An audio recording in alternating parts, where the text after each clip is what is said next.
Job, chapitre 42. Job répondit à l'Éternel.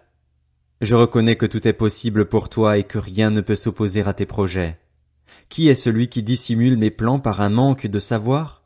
Oui, j'ai parlé, sans les comprendre, de merveilles qui me dépassent et que je ne connais pas. Écoute-moi et je parlerai. Je t'interrogerai et tu me renseigneras. Mon oreille avait entendu parler de toi, mais maintenant mon œil t'a vu. C'est pourquoi je me condamne et je reconnais mes torts sur la poussière et sur la cendre.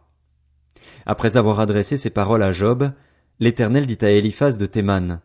Je suis en colère contre toi et contre tes deux amis parce que vous n'avez pas parlé de moi correctement comme l'a fait mon serviteur Job. Prenez maintenant 7 taureaux et 7 béliers, allez trouver mon serviteur Job et offrez un holocauste pour vous.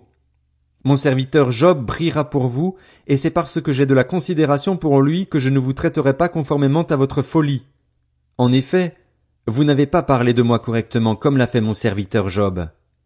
Éliphaz de Théman, Bildad de Shuar et Tsophar de Naama allèrent faire comme l'Éternel leur avait dit, et l'Éternel eut de la considération pour Job.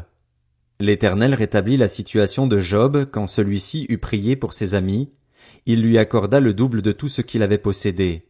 Les frères, les sœurs et les anciennes connaissances de Job vinrent tous lui rendre visite, et ils mangèrent avec lui dans sa maison.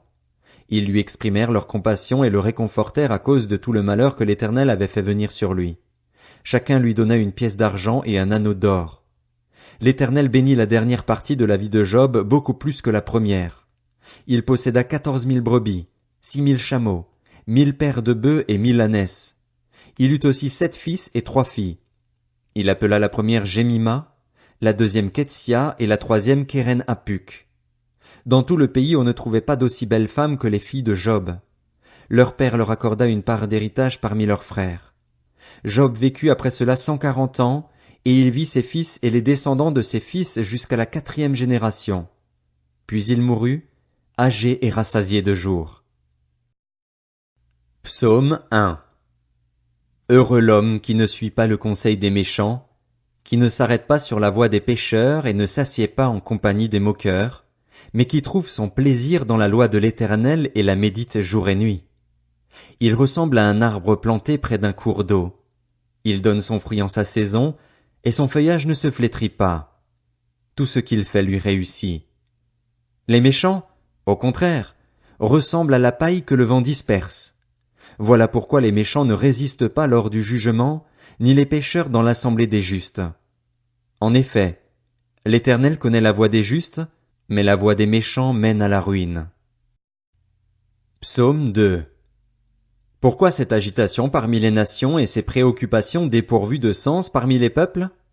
Les rois de la terre se soulèvent et les chefs se liguent ensemble contre l'Éternel et contre celui qui l'a désigné par onction.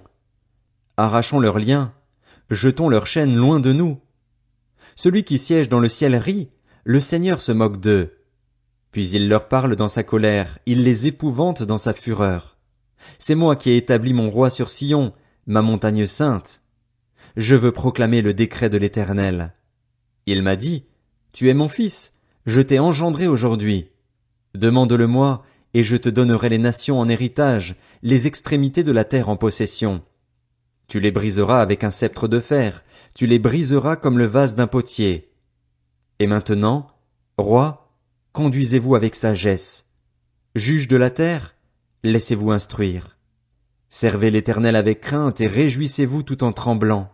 Rendez hommage au Fils, de peur qu'il ne s'irrite et que vous n'alliez à votre perte, car sa colère s'enflamme rapidement. Heureux tous ceux qui se confient en lui.